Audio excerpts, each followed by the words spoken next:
Depois dessa queda, não está na hora de comprar Petrobras? E a WEG, que caiu também aí quase 13%? Esperar mais um pouco e comprar ela aqui aos 42? Ou ela já vai começar a fazer um fundo aqui e voltar a subir? Mas antes de iniciar, quero agradecer o pessoal que tem inscrito aqui no nosso canal e vamos continuar fazendo mais vídeos e vocês colaborando aí, se inscrevendo se você não é inscrito aqui no canal e compartilhando aí os nossos vídeos. Vamos seguir em frente.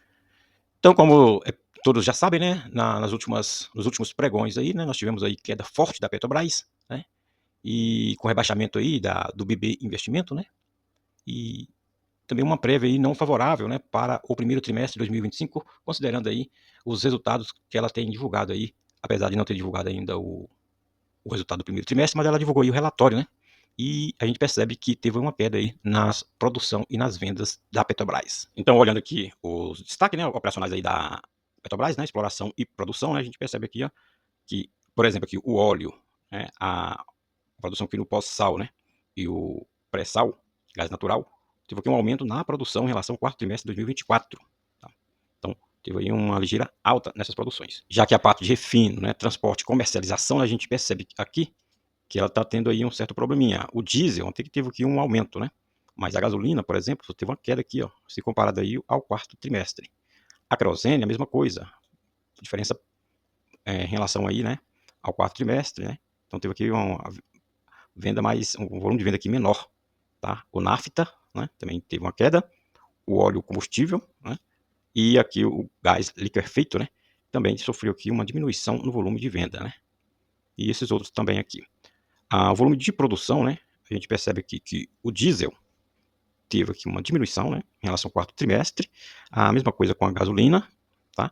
Querosene, né, ficou empatado aqui, mas o nafta aqui teve uma diminuição aqui nesse volume aqui de produção total do nafta e também aqui do óleo combustível, né, e o gás liquefeito, tá? Então aqui teve aqui uma diminuição aqui no volume total de vendas no mercado interno e também aqui em relação ao volume total, né, de produção, teve aqui uma variação aqui negativa, tá, em relação aí ao quarto trimestre de 2024.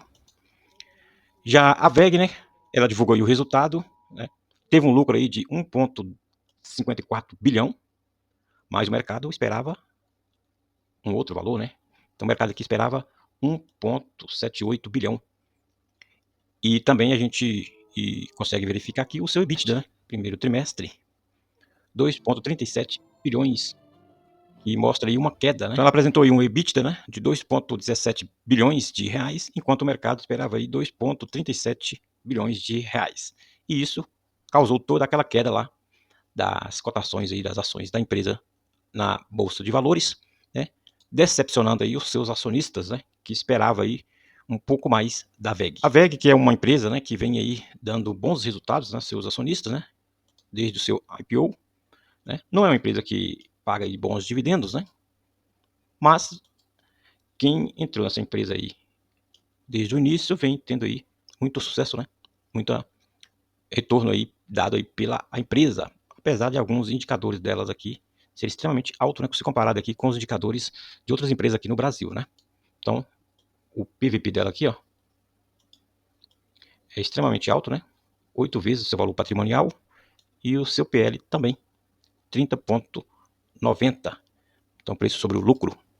Então, a sua margem aqui é bem interessante, né? 15,91% e um ROI duas vezes o CDI de 26,13, né? Isso justifica aí todo o retorno, né? Toda essa coisa do acionista gostar da WEG e estar sempre comprando ela, né? E é por isso que a gente está perguntando aí, será que está na hora de comprar depois dessa queda aí, que não é comum para a empresa? Enquanto que a Petrobras, né, é o contrário, né? Ela paga bons dividendos, né? Então, se a gente verificar aqui, ela tem pago aí, né, com relação à cotação atual, aí 18,64% de dividend yield, né? Ou seja, nos últimos 12 meses aí ela tem pago bastante.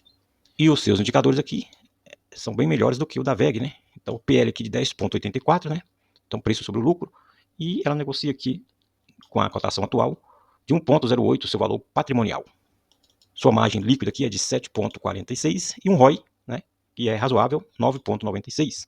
Né, poderia ser um pouco melhor. Quando a gente olha aqui o ROI, a gente espera que a empresa tenha aqui, no mínimo, um valor aqui próximo do CDI. Então, voltando aqui no gráfico, né, a gente percebe, né, que a WEG, que sempre negociou aqui nos 50, acima dos R$ 50, vem sofrendo aí algumas quedas, né? e parecia estar se recuperando quando ela divulgou aí o seu resultado do primeiro trimestre de 2025, né, com o EBITDA, né, não esperado aí, né, não, abaixo, né, daquele esperado pelos os analistas, né, e um lucro também líquido, né, bem abaixo daquilo que era esperado. E aí o mercado fez isso aqui com ela, né? Ela sofreu uma queda aí de 12% aí depois do resultado. Agora, para quem quer uma empresa boa na carteira, né? A ideia agora é esperar, né? Olhando aqui no gráfico diário, ela parece vir testar aqui, ó, né? Esse fundo que ela tem aqui, próximo dos 42,80, 42,70. Então, isso aqui seria um bom ponto de entrada, né? Então, para quem quer entrar na empresa, né? Uma queda positiva, né? Considerando aí que você pode comprar ela um pouco mais barata, e é uma empresa que está sempre entregando aí bons retornos, né? Tendo em vista lá o seu ROI. Então, talvez seja melhor esperar ela voltar aqui, ó. Chegar aqui, testar esse fundo e começar a fazer aqui um movimento de alta, né? Para poder entrar. Talvez formando aqui, ó, um fundo duplo, né? E a partir desse fundo duplo, você começar aí a se preparar para entrar nessa empresa, né? Porque é uma empresa que não é incomum, né? Ela ter sofrido essas quedas tão forte, né? E não se recuperar. Então, uma empresa aí para aguardar um pouquinho mais aí esses movimentos de queda que ela está tendo, né? Assim que ela fazer um movimento aí de subida, a gente está entrando aí nessa empresa aí que é uma ótima empresa. E na sequência, né? Petrobras, né? Que teve todo esse movimento aqui de queda, né? E não está com uma boa perspectiva para entregar um bom resultado agora do primeiro trimestre de 2025, né? Mas é uma empresa que está barata, visto aí o seu retorno, né? Em termos aí de dividendo, né? Que ela traz aí para o seu acionista. E com isso, é uma empresa que não deve ficar negociando aí abaixo dos R$ 30. Então, esse aqui talvez seja um ponto interessante para acompanhar, né? Seria interessante aqui se ele acumulasse aqui um pouco mais, alguns pregões aqui, fazendo aqui uma boa acumulação, né? E assim que ele montar aqui um candle de alta, a gente está entrando na empresa, né? E são duas empresas que você pode entrar, fazer entrada nela diretamente com as ações, né? Mas também via opções, né? Principalmente aqui a Petrobras, que é bem, tem uma liquidez aqui grande, né, em relação aí às opções, e você pode estar comprando aí opções longas, né? Pagando aí baratas e tendo aí um bom resultado, né? Caso aí ela venha subir, né? Caso ela segura aqui muito tempo, você tem aí a possibilidade de fazer algumas estratégias aí com essas opções. Então, em vez de pagar os 30, R$ 31 aqui nela, você entra aí com as opções. Mas é uma empresa que não vai ficar aqui negociando muito tempo próximo aqui dos 30. Ela rapidamente vai se recuperar porque é uma empresa aí que entrega muitos dividendos aí para o seu acionista, tá? Então, a ideia do vídeo aqui é trazer essas duas empresas, né? Para que você analise as duas, né? A VEG seria interessante esperar um pouco mais aqui ela bater aqui nos 42,60, formando aqui talvez um fundo duplo, e você está entrando aí nessa empresa, né? Que também oferece opções aí para você fazer uma entrada aí via opções, né? Às vezes a pessoa não quer gastar muito dinheiro comprando a ação, você pode comprar opções, né, de call, mas opções longas, né, para que ela não perca sua validade, que pode ser que a empresa também demore um pouquinho, né, aqui nessas cotações, tá? E aí você tem a possibilidade de lucrar com a empresa, né, com essas duas empresas via opções, mas com cautela, né? Nada de comprar opções curtas, porque elas rapidamente perdem o seu valor. E é isso, pessoal. A ideia aqui era trazer essas duas empresas para que você possa estar aí analisando, né? Porque, querendo ou não, são ótimas empresas, né, aqui no Brasil, que estão aqui na Bolsa de Valores do Brasil, né, a B3, e traz bons retornos aí, né? A VEG, ela segura um pouco mais aí os seus movimentos, né? Tem baixa volatilidade, né? E ao contrário da Petrobras, não, ela cai, mas sobe rapidamente. Mas são duas empresas aí que você pode estar ganhando aí a médio prazo, né? Tendo aí um bom resultado nela via direta aí na compra das ações, mas também pode optar aí pelas opções, né? Claro que aí você precisa conhecer um pouco mais desses derivativos, né?